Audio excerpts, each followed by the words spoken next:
What would you do if you discovered that the quiet, church-going neighbors who lived down your street were hiding secrets so horrific that they've remained buried for over a century? Would you continue digging, even if what you found threatened to unravel not just your understanding of your hometown, but the very fabric of the community itself? Sometimes, the most chilling revelations come not from haunted houses or abandoned asylums, but from ordinary places we pass every day. Places like the endless cornfields of Ross County, Ohio, where the stalks whisper secrets that some would kill to keep hidden. In the early morning hours of September 21st, 1897, Sheriff Thomas Blackwood and 3 deputies responded to reports of unusual activity at the Miller farm, approximately 7 miles east of Chillicothe, Ohio. What they discovered that morning would confound law enforcement for more than a century and become one of the most perplexing, unsolved cases in Ohio's criminal history until now. According to the original police report filed at the Ross County Courthouse, the officers arrived at the Miller property shortly before dawn to find the main farmhouse abandoned, a half-eaten breakfast still on the table, and no signs of struggle or forced entry. The family, Jacob Miller, 47, his wife Martha, 42, and their 5 children ranging in age from 6 to 17, had seemingly vanished overnight. Their wagon remained in the barn, and all their personal belongings appeared untouched. Even the family Bible remained open on the bedside table. A single passage underlined in what laboratory tests would later confirm was human blood, Exodus 22:20. He who sacrifices to any god other than to the Lord alone shall be utterly destroyed. I've seen my share of strange sights in 23 years with the department, Deputy Samuel Harrington noted in his personal journal, recently donated to the Ross County Historical Society by his great-granddaughter. But nothing prepared me for what we found in the cornfield behind the Miller place. The stalks had been bent and broken in a perfect circle, nearly 30 feet across, and at its center stood a crude altar of fieldstone. The stones themselves bore peculiar markings, not any language I recognized, but deliberate carvings nonetheless. Most disturbing was the dark, viscous substance that seemed to have soaked into the earth beneath the altar. The soil was black with it, and the smell. I shall never forget that smell as long as I live. Initial newspaper accounts from the Chillicothe Gazette, dated September 23, 1897, reported the disappearance as a possible kidnapping, speculating that the family may have fallen victim to bandits or persons of ill repute passing through the county. No mention was made of the altar or the disturbing scene in the cornfield. Within a week, however, the story disappeared from the papers entirely, replaced by accounts of a particularly bountiful harvest and preparations for the county fair.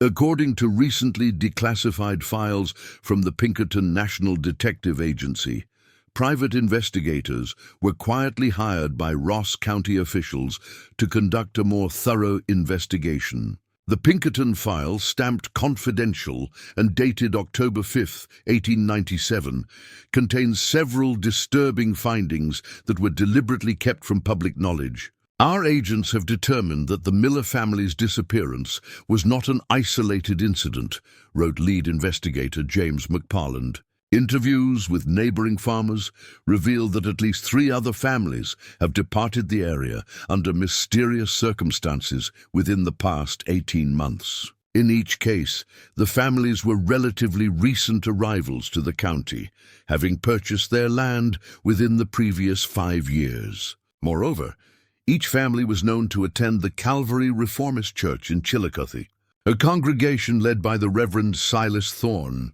who himself arrived in the county in 1892. McParland's report goes on to detail the discovery of what appeared to be a hidden cellar beneath the Miller barn, accessible through a trapdoor concealed under a pile of hay. The cellar contained several troubling items, a collection of crude masks fashioned from corn husks, 12 black candles arranged in a circle, a leather-bound book written in cipher, and most disturbingly, 7 sets of clothing, 1 for each member of the Miller family, carefully folded and apparently unworn. The garments appear to be ceremonial in nature, McParland wrote.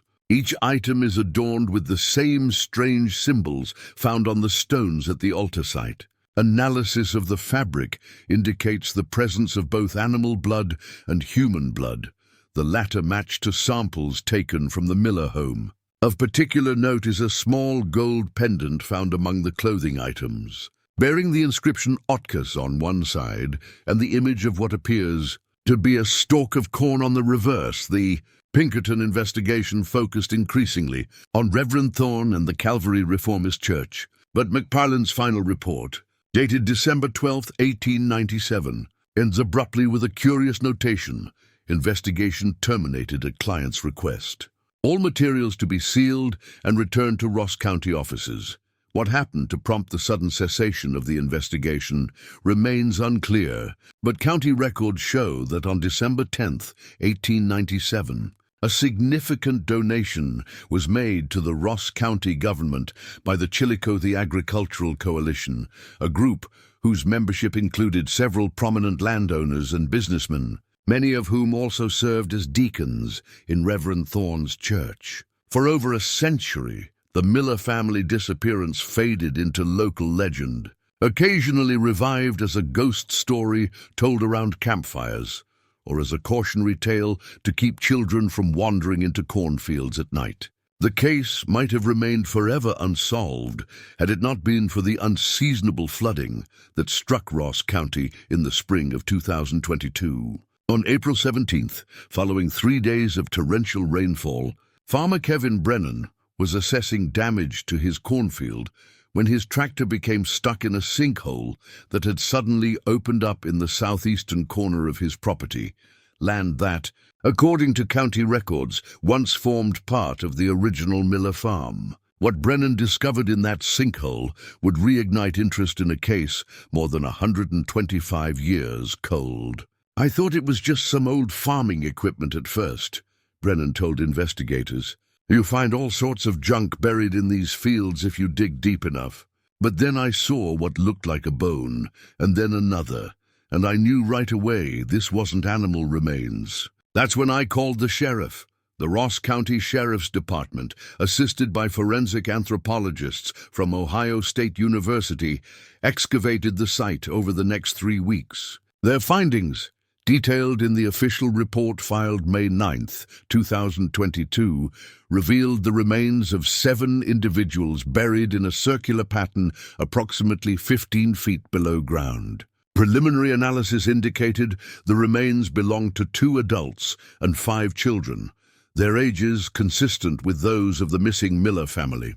The position of the bodies suggests they were arranged deliberately, noted Dr. Eleanor Voss, lead forensic anthropologist. Each body was oriented with the head pointing toward what would have been the center of the circle, hands bound with what appears to be handcrafted rope made from braided corn husks. Most significant is the evidence that each victim's sternum was split and the rib cage forcibly opened, suggesting a ritual purpose to the killings.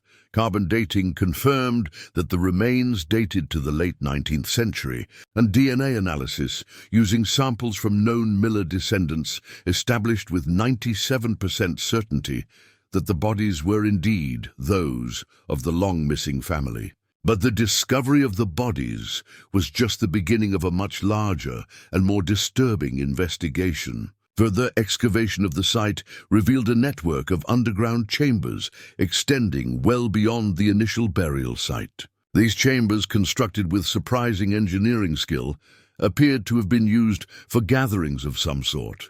The walls were lined with a mixture of clay and corn silk that had preserved, with remarkable clarity, hundreds of handprints pressed into the surface. More troubling still were the intricate carvings covering nearly every inch of available space, carvings that matched those found on the altar stones described in Deputy Harrington's journal more than a century earlier. Dr. Marcus Elliott, professor of religious studies at Oberlin College, was brought in to analyze the symbols. His preliminary report, submitted to the Ross County Sheriff's Department on June 3, 2022, offered a disturbing interpretation. The iconography represents a syncretic belief system, combining elements of Protestant Christianity with much older agricultural fertility cults, Dr. Eliot wrote. The central motif, recurring throughout the chambers, depicts a divine figure emerging from a corn stalk, likely representing a deity the adherents called the one that comes after sacrifice. Otkas, as indicated by artifacts recovered from the original investigation. The surrounding symbols suggest a belief that blood sacrifice was necessary to ensure not just agricultural abundance, but some form of spiritual transcendence or transformation. As investigators delved deeper into historical records and conducted ground-penetrating radar surveys of surrounding properties, a disturbing pattern emerged. Similar underground chambers were detected across 5 adjacent properties, all once owned by members of the Calvary Reformist Church. County archives revealed that the church itself had disbanded suddenly in 1900, following the unexpected death of Reverend Thorne, officially attributed to apoplexy, but described in the private correspondence of the attending physician as a wasting illness of unknown origin, accompanied by the growth of what appeared to be vegetable matter within the patient's abdominal cavity. Most significant to the investigation was the discovery of a hidden archive in the basement of the Ross County courthouse, documents deliberately removed from public records sometime in late 1897. Among these papers was a letter written by Sheriff Thomas Blackwood to the governor of Ohio, never sent but preserved nonetheless, detailing his growing concerns about powerful members of the community. I fear we have uncovered something far more extensive and sinister than a single family's tragic end, Blackwood wrote. The evidence increasingly suggests the involvement of prominent citizens in activities that can only be described as abhorrent to all Christian and civilized sensibilities. I have reason to believe that Reverend Thorne's congregation, or at least its inner circle, has been practicing ritual sacrifice in service to some pagan deity they associate with the corn harvest. More troubling still is the apparent complicity of certain county officials who have redirected my investigation at every turn and now threaten my position should I continue to pursue these leads. I'm particularly disturbed by the recent establishment of the Chillicothe Agricultural Coalition, whose membership overlaps significantly with both Thorne's church leadership and our local government. They have acquired vast tracts of farmland throughout the county over the past 5 years, including properties where families have mysteriously relocated without notice. The letter continues with a chilling observation. Most disturbing of all is the unprecedented fertility of these acquired lands. Fields that once produced modest yields now overflow with corn of uncommon size and vigor, while neighboring farms struggle with increasingly poor harvests. I have observed with my own eyes the unnatural rapidity with which corn grows on these properties, almost as if nourished by something other than mere soil and rain. What happened to Sheriff Blackwood after drafting this letter remains unclear, but county employment records show he resigned his position in January 1898 and relocated to Cincinnati, where he died just 3 months later of what newspaper accounts described as a sudden and aggressive malady of the blood. As the modern investigation expanded, researchers discovered that many descendants of the original church members continued to live in Ross County, often on the same properties their ancestors had farmed. Most notable among these was the Harrow family, whose patriarch, Jeremiah Harrow, had served as head deacon under Reverend Thorne, and whose great-grandson, Elias Harrow, 76, still operated one of the largest agricultural enterprises in the county. When investigators approached Elias Harrow for questioning, they found him surprisingly forthcoming. According to the interview transcript, dated June 10, 2022, Harrow spoke with an almost relieved candor about his family's history. "I always knew this day would come," he told Detective Sarah Mercer. "My grandfather used to say that nothing stays buried forever in soil that hungers. He made me promise to tell the truth when the time came. to unburden our family from the weight of secrets we've carried for generations. What followed was a confession so detailed and disturbing that portions of the transcript remain sealed by court order. Harrow described how, in the late 1890s, a severe blight had threatened to destroy the county's corn crops, the primary source of income for most local farmers. In desperation, Reverend Thorne had introduced his congregation to what he called the old ways, agricultural practices he claimed to have learned during missionary work among primitive but prosperous farming communities in remote regions of Europe. At first it was just rituals, Harrow explained. Harmless things, really. Burying certain objects at the corners of fields, chanting while planting, making offerings of animal blood at specific phases of the moon. But when the blight continued to spread, despite these measures, Thorne convinced his inner circle that more potent sacrifices were required. He spoke of an ancient entity that dwelled within the soil itself, one that had nourished crops since time immemorial in exchange for tribute. He called it the one that comes after sacrifice, Otkas. According to Harrow, the Miller family wasn't selected at random. Jacob Miller had begun to question the increasingly extreme practices of the church and had threatened to expose their activities to authorities outside the county. The night it happened, I was just a child, but I remember my father returning home before dawn, his clothes stained with soil and something darker, Harrow said. He burned those clothes and then bathed in water mixed with cornmeal and salt. For weeks afterward, he would wake screaming about the rustling beneath and eyes in the corn. But that year's harvest, I've never seen anything like it before or since. Stalks twice the normal height, each ear bursting with kernels so perfect and sweet that buyers from as far as Chicago came to secure contracts for our crops. Harrow's testimony led investigators to a hidden room in the basement of his family home, where they discovered ledgers dating back to 1897, meticulously recording the activities of what the documents referred to as the Order of the Eternal Harvest. The ledgers detailed not just the Miller family sacrifice, but 7 additional ritual killings between 1897 and 1942, each coinciding with periods of agricultural crisis or economic hardship.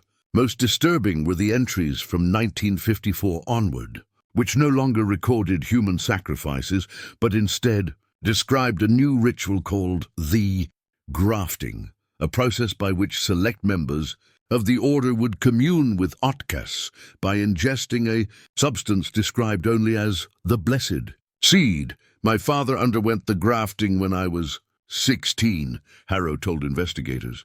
I watched him change after that, not all at once, but gradually. His skin took on a yellowish hue, and during the growing season he would spend hours standing motionless in the cornfields, arms outstretched as if in prayer. Sometimes, when he thought no one was watching, he would cut his palms and let the blood drip onto the soil. But what trickled from those wounds wasn't entirely blood. There were filaments in it, thin and pale like corn silk. When asked why he had chosen to come forward now, after decades of silence, Harrow's response was unsettling. Because they're planning to bring it back, the old way, the sacrifices. The soil is failing again. Our yields have been declining for years, despite all the modern fertilizers and pesticides. The younger members of the order, my nephew Caleb and his friends, they've convinced themselves that the grafting isn't enough anymore. They've been studying the old texts, practicing the rituals. They believe that Otkas has grown weak from decades of insufficient tribute, and that only a return to the original covenant will restore the land's fertility. Harrow's testimony led to search warrants for 17 properties throughout Ross County, including a remote farmhouse owned by Caleb Harrow, 34. What authorities found there on June 15, 2022, brought the century-old cold case to a horrifying conclusion. The farmhouse, located on a secluded parcel of land that once formed part of Reverend Thorne's original property, appeared abandoned at first glance. But investigators discovered a hidden entrance in the root cellar, leading to an elaborate underground chamber nearly 50 feet beneath the surface.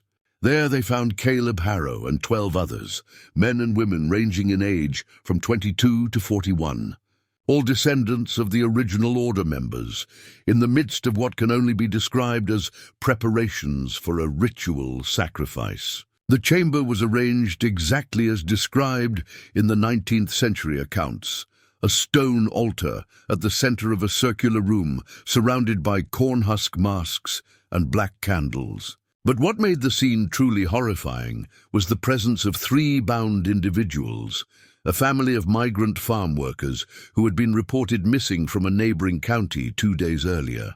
The raid resulted in the immediate arrest of all 13 cult members and the rescue of the intended victims, who were transported to Adena Regional Medical Center for treatment of dehydration and minor injuries. According to the arrest report, Caleb Harrow showed no resistance when taken into custody, stating only, "You're too late. The offering has already been accepted. Can't you hear it growing?" In the days following the arrests, unusual phenomena were reported throughout the county.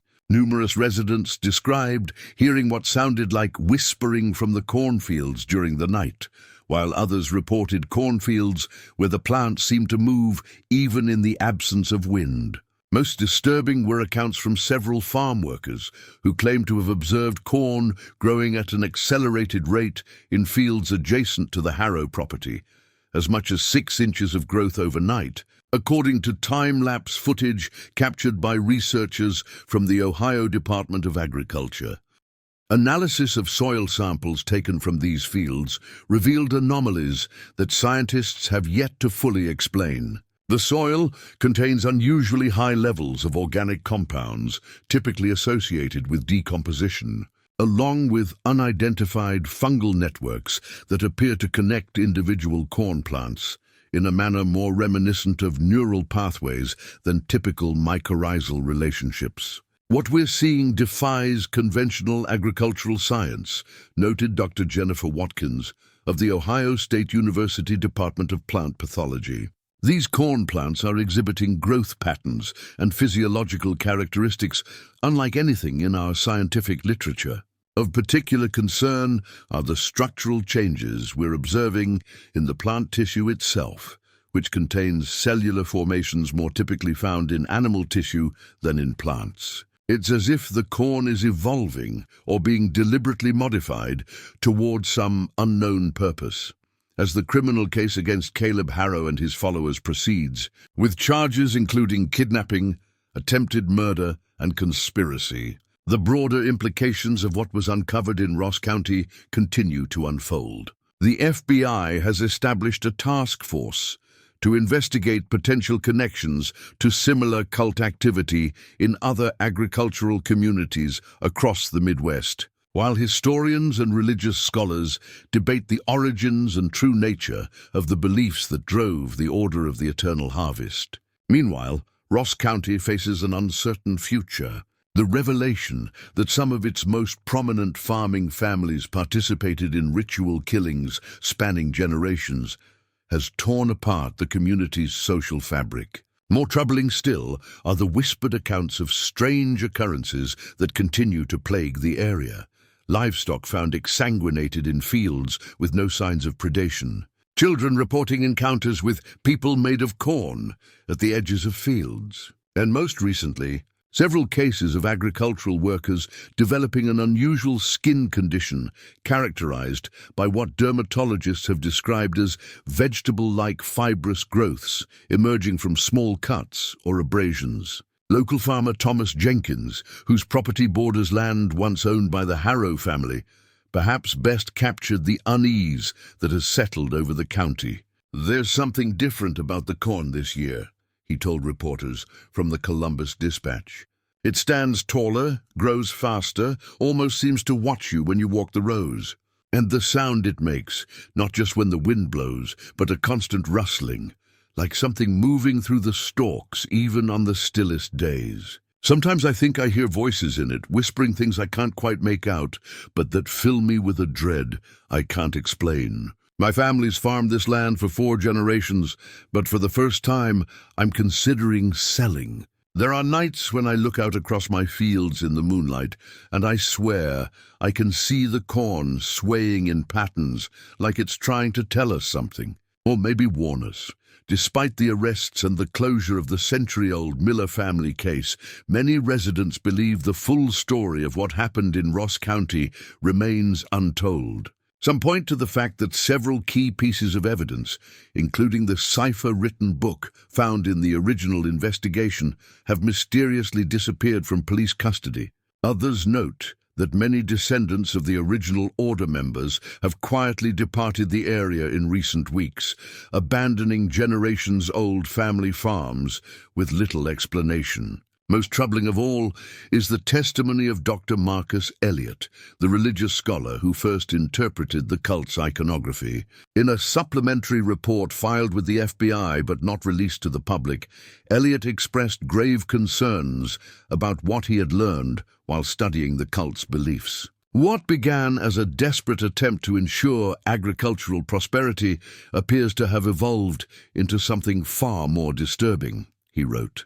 The later texts of the order suggest that their ultimate goal was not merely to propitiate an entity they associated with fertility, but to facilitate its manifestation in our world, to literally grow it into existence through ritual and sacrifice. The most recent writings speak of the final harvest, when he who grows between the rows will fully emerge, no longer requiring human vessels, but walking independently among the fields he has nourished with blood.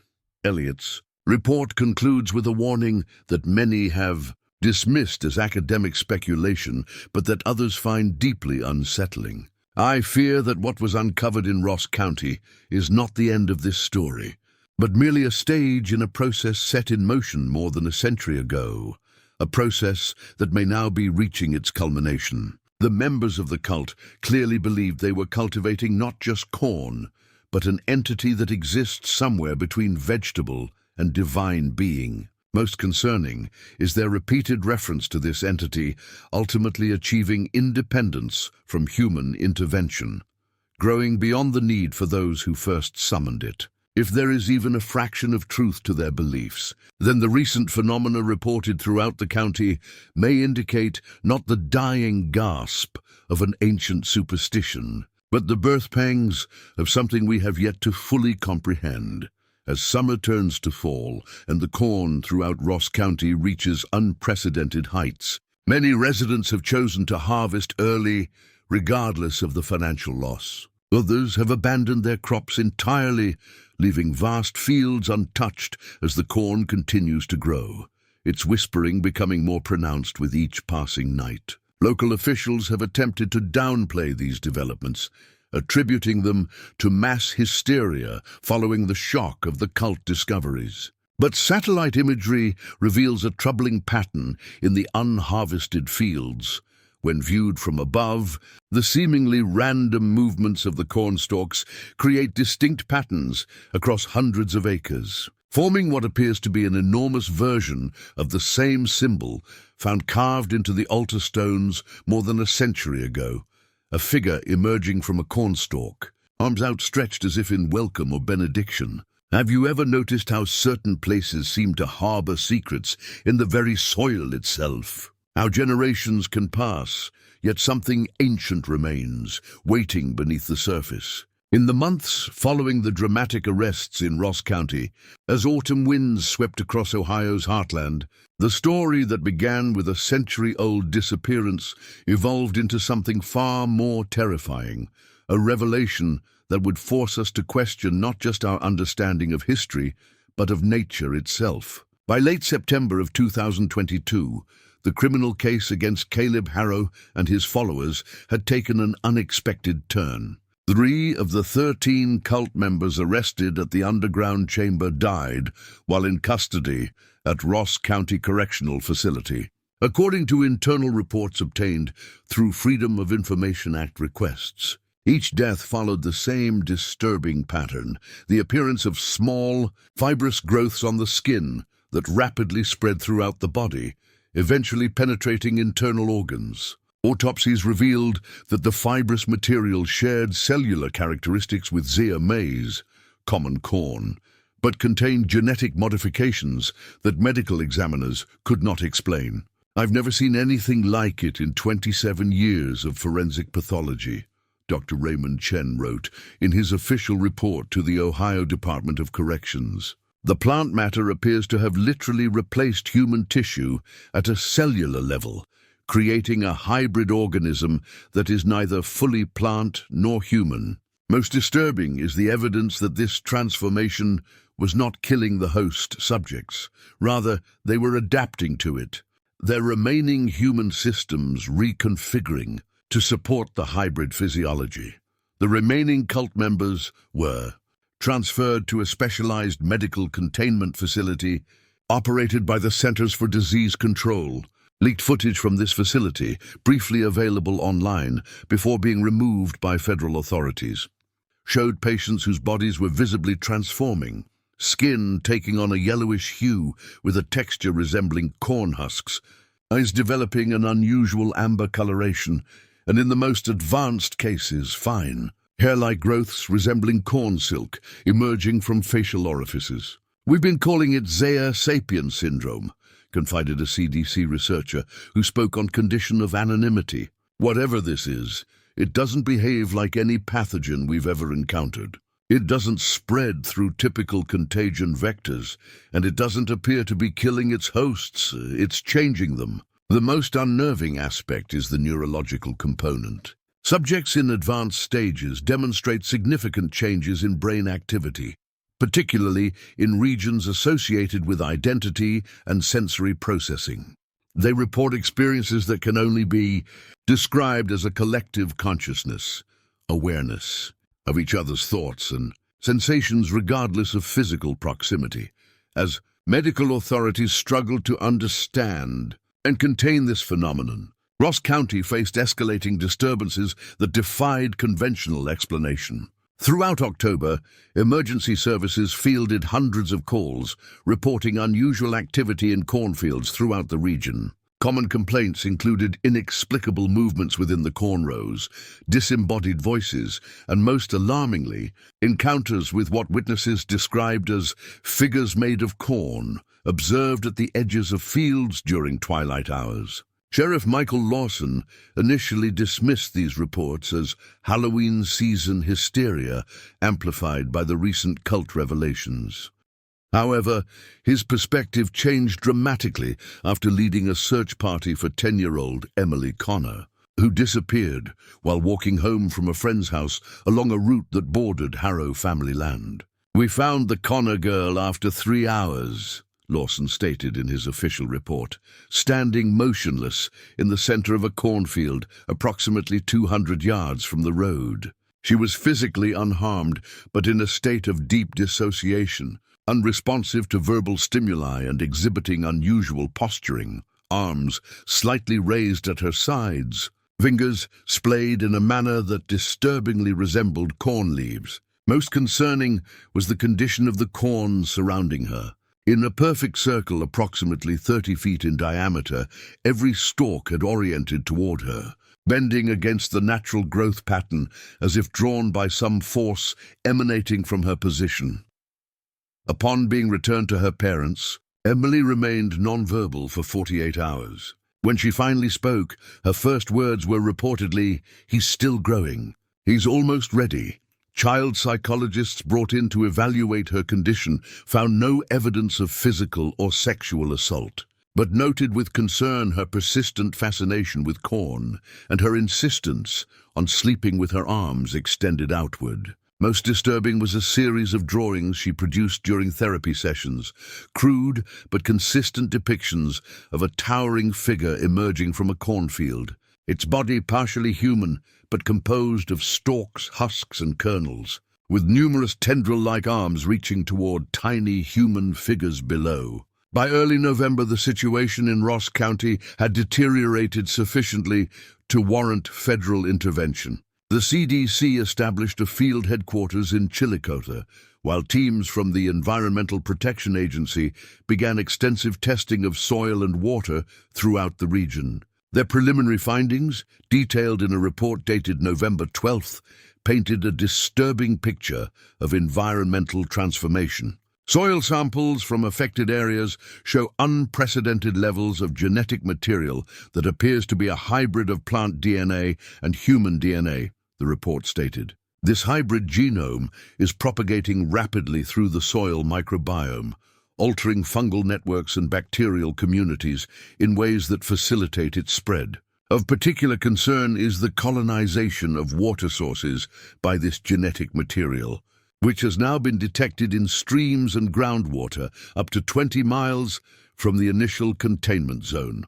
As federal authorities expanded their investigation, historians and archivists working with the FBI's Behavioral Analysis Unit made a disturbing discovery in the Special Collections Department of Ohio State University's library, a set of journals belonging to Dr. Ambrose Whitlock, a botanist who had briefly taught at the university in the early 1900s before disappearing under mysterious circumstances. The journals, donated anonymously in 1954 but never properly catalogued, contained detailed observations of what Whitlock called the communion of corn and man in Ross County during the summer of 1898. "I have witnessed transformations that defy all natural law," Whitlock wrote on July 7, 1898. The subjects, all members of Thorne's inner circle, exhibit gradual but unmistakable physiological changes following consumption of what they call the blessed seed.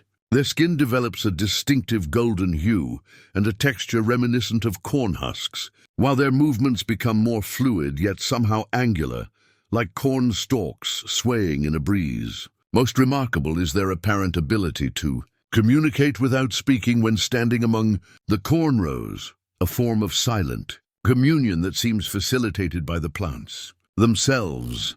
Whitlock's journals grow increasingly erratic as his observations continue, suggesting he himself began consuming the blessed seed sometime in August of 1898. His final entry, dated September 23rd, contains a disturbing prophecy. What they worship is neither deity nor demon, but something far more ancient, a consciousness that has evolved alongside humanity, utilizing our agricultural practices for its own propagation. The corn is merely its physical manifestation, the means by which it interfaces with our world. For centuries, it has remained dormant, content with the symbiotic relationship between crop and cultivator. But now it grows hungry for deeper communion. The sacrifices and rituals have awakened something that was better left sleeping. The entity they call Otkas is merely the embryonic form of something far greater. I have seen it in my dreams, the final harvest, when the distinction between corn and man dissolves entirely, when he who grows between the rows will walk the earth not as crop, but as cultivator. As winter descended upon Ross County, the immediate crisis appeared to subside. The corn had been harvested or destroyed in controlled burns, supervised by the EPA. The remaining cult members remained in isolation at CDC facilities, and no new cases of Zea sapiens syndrome had been reported since early December. Federal authorities began scaling back operations, and media attention gradually shifted to other matters. But for Dr. Eleanor Voss, the forensic anthropologist who had first examined the Miller family remains, troubling questions remained. In January 2023, she obtained permission to conduct additional tests on tissue samples preserved from the 19th century bodies. What she discovered sent shockwaves through the scientific community and reignited concerns about what truly lay dormant beneath Ross County's fertile soil. The Miller family remains contain the same hybrid plant-human cellular structures we're seeing in modern cases, she reported to the FBI task force on January 17th. This isn't a new phenomenon. It's been developing for at least 125 years. More concerning is the evidence that this hybridization didn't end with death. Microscopic analysis shows continued cellular activity and transformation long after biological death occurred. In essence, the process appears to use human remains as a growth medium. gradually converting decomposing tissue into something else entirely, a form of posthumous metamorphosis. Further, investigation revealed that the 7 additional ritual killings documented in the Order's ledgers had all taken place at different locations throughout Ross County, creating what cult writings referred to as nodes of awakening in a specific geometric pattern across the landscape. When these locations were mapped alongside sites where the unusual corn growth and hybrid soil composition had been most pronounced in 2022, they formed a perfect match. Each historical sacrifice site had become an epicenter for the modern manifestations. They weren't just killing to ensure good harvests, noted FBI analyst Dr. Robert Mercer. They were literally seeding something across the county, establishing growth points for whatever this hybrid organism is. The cult's activities over generations appear to have been a carefully orchestrated cultivation process, with human sacrifice as merely the initial germination phase. As spring approached and farmers throughout Ohio prepared for planting season, agricultural authorities issued strict guidelines prohibiting corn cultivation within Ross County for the foreseeable future. But for many residents, these precautions seemed to come too late. Throughout the winter months, numerous homeowners reported unusual growths emerging from basement walls and foundations, fibrous, root-like structures that, when analyzed, contained the same hybrid genetic material found in the soil samples. More disturbing were the dreams, vivid, consistent nightmares reported by hundreds of county residents, regardless of their connection to the cult or the investigation. The dreams typically featured vast cornfields that stretched beyond the horizon, and a towering figure composed of corn stalks and human limbs emerging from the rows. Its face, a disturbing amalgam of corn kernels arranged in a crude approximation of human features. Those experiencing the dreams reported waking with the same phrase echoing in their minds: "The harvest comes. The fields are ready." By March, the situation had escalated beyond containment. Satellite imagery revealed unusual growth patterns in uncultivated fields throughout Ross County, spontaneous emergence of corn-like plants growing in precise geometric formations, despite no seeds having been planted. Soil samples from these areas showed concentrations of the hybrid genetic material nearly 10 times higher than previously recorded levels. Most alarming was the discovery made by a team of archaeologists conducting ground-penetrating radar surveys near the original Miller farm site. At depths ranging from 15 to 30 feet below the surface, they detected an extensive network of root-like structures extending throughout the county, a vast, interconnected system that appeared to link all the known sacrifice sites. These structures did not correspond to any known natural formation or human construction. What we're detecting appears to be a single organism, lead archaeologist Dr. Sarah Henderson told federal authorities. Based on growth patterns and density analysis, we estimate it's been developing underground for at least a century, possibly longer.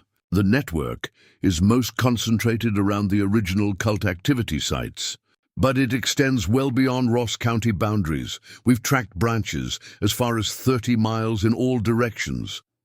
As April arrived and the ground began to warm, reports of unusual phenomena intensified. Agricultural workers in counties adjacent to Ross reported finding corn growing in fields planted with soybeans or wheat. In each case, genetic testing confirmed these plants contained the hybrid DNA signature. More concerning were changes observed in local wildlife: deer, rabbits and other animals exhibiting unusual behaviors and, in some cases, physical anomalies reminiscent of the transformations seen in human subjects.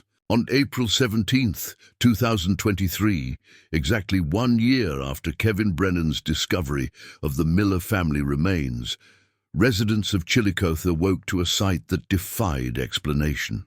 Overnight, without human intervention, vast cornfields had sprouted throughout the county, growing with impossible speed to nearly full height in a matter of hours. The plants exhibited unusual characteristics, stalks thicker and more fibrous than normal corn, leaves with vein patterns reminiscent of human circulatory systems, and most disturbing, what appeared to be rudimentary sensory organs embedded within the husks. As federal authorities rushed to respond to this unprecedented phenomenon, a more immediate crisis emerged. Throughout Ross County and neighboring regions, hundreds of individuals, many with no known connection to the cult or its activities, began exhibiting symptoms of Zea sapiens syndrome. Unlike the earlier cases, which had progressed gradually over weeks, these transformations accelerated at an alarming rate. Within hours of initial symptom onset, affected individuals developed advanced hybridization, their human features rapidly yielding to plant-like characteristics. Most concerning was the behavior of these transformed individuals. Acting with apparent coordination, despite no visible communication, they began moving toward the spontaneously emerged cornfields, gathering in groups at specific locations that corresponded to the nodes of the underground route network. By nightfall on April 17th, an estimated 300 transformed individuals had assembled at 7 key locations throughout the county. Helicopter footage captured by news crews before the implementation of a no-fly zone showed these gatherings from above. Transformed humans standing in concentric circles around central points in the cornfields, their arms raised in postures identical to those adopted by cult members during their rituals. As darkness fell, witnesses reported seeing an eerie amber light emanating from these gatherings, visible for miles across the Ohio countryside. What happened during that night remains partially classified, with federal authorities releasing only limited information to the public. What is known, based on leaked reports and testimony from first responders, suggests an event unlike anything in recorded history, a culmination of the process set in motion more than a century earlier by Reverend Thorne and his followers. I was part of the National Guard unit that established a perimeter around the largest gathering site, reported Sergeant Michael Collins. Around midnight, the corn throughout the field began moving, not just swaying, but literally uprooting itself and reshaping. The stalks twisted together, forming larger structures, while the transformed individuals at the site appeared to be physically merging with the plants and with each other.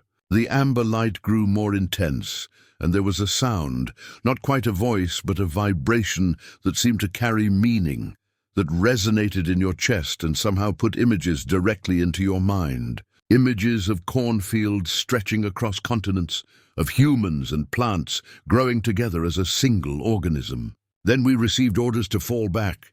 The last thing I saw before we retreated was something massive rising from the center of the field, something that was neither fully plant nor human, but a towering amalgamation of both. By dawn, on April 18th, all 7 gathering sites had been evacuated by transformed individuals, leaving behind formations that defied conventional description, structures composed of intertwined corn plants and what appeared to be partially transformed human tissue, arranged in patterns resembling massive neural networks. At the center of each formation was a depression in the earth, as if something had emerged from below and departed. In the days that followed, federal authorities established a quarantine zone encompassing all of Ross County and portions of adjacent counties. Official statements described the situation as an agricultural contamination event with potential public health implications, but leaked internal communications painted a far more disturbing picture. We are dealing with an emergent life form that defies current biological classification, wrote CDC Director Catherine Lawson in a memo to the National Security Council. This entity appears capable of assimilating both plant and animal genetic material into a novel biological system that maintains characteristics of both while functioning as a unified organism. Most concerning is evidence of a centralized intelligence coordinating this process, what cult writings refer to as Otkas, or he who grows between the rows, appears to be a literal reality. a consciousness that has been gradually developing through the hybridization of human and plant material over generations. The memo continues with a chilling assessment. Based on current spread patterns and transformation rates, containment appears increasingly unlikely. We are no longer simply dealing with a localized cult phenomenon or isolated biological anomaly, but potentially the emergence of a new dominant species, one that may fundamentally alter the relationship between humanity and the environment we've shaped through agriculture. As spring progressed into summer, the quarantine zone around Ross County was maintained with increasingly strict measures. Official news reports described ongoing decontamination efforts and characterized the evacuation of residents as temporary. But satellite imagery told a different story.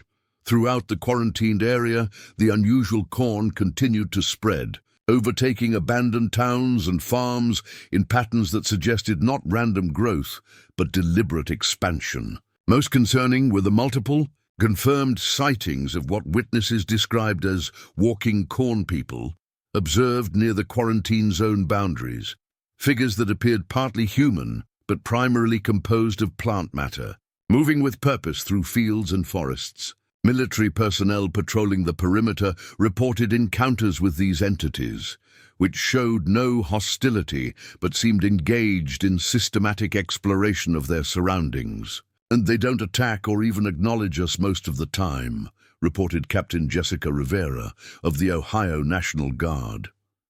"They move through the landscape like they're mapping it, taking samples of plants and soil, occasionally uprooting themselves entirely to relocate. The smaller ones seem to act as scouts, while larger entities, some standing 15 to 20 feet tall, appear to direct their activities. We've observed them communicating through what looks like pollen exchange, and through a vibration they generate that we can feel but not hear. Most disturbing is their apparent ability to temporarily separate parts of themselves, sending out tendrils or smaller constructs that can travel independently before rejoining the main body." By late summer, reports of unusual corn growth and isolated cases of transformation had emerged from agricultural communities throughout the Midwest. In each instance, genetic testing confirmed the presence of the same hybrid DNA first identified in Ross County. Agricultural authorities implemented emergency measures, destroying crops across thousands of acres and establishing monitoring systems in corn-growing regions nationwide. Yet despite these efforts, the phenomenon continued to spread, following patterns that suggested intelligence and purpose rather than random contamination. Most concerning to federal authorities were indications that the hybrid organism was adapting to countermeasures, developing resistance to herbicides, altering its growth patterns to avoid detection, and in some cases, adopting entirely new mechanisms of propagation. In a classified briefing to congressional leaders in August 2023, Dr. Eleanor Voss presented findings that shed new light on the historical dimensions of the phenomenon. Analysis of preserved corn samples from throughout the Midwest dating back to the late 19th century revealed subtle but unmistakable genetic anomalies, consistent with the hybrid organism, anomalies that had been present but dormant in American corn crops for generations. "What we're witnessing isn't something new," she explained. "It's the activation and acceleration of a process that has been unfolding in plain sight for over a century. Every ear of corn grown in the American heartland has carried within it the potential for this transformation. The cult activities in Ross County didn't create this entity. They merely provided the conditions for it to awaken and manifest more rapidly. As autumn approached and the national corn harvest drew near, the full implications of this revelation became impossible to ignore. Agriculture, the foundation of human civilization, had always been described as humanity's dominion over nature, our ability to shape the environment to serve our needs. But the events in Ross County suggested a different narrative.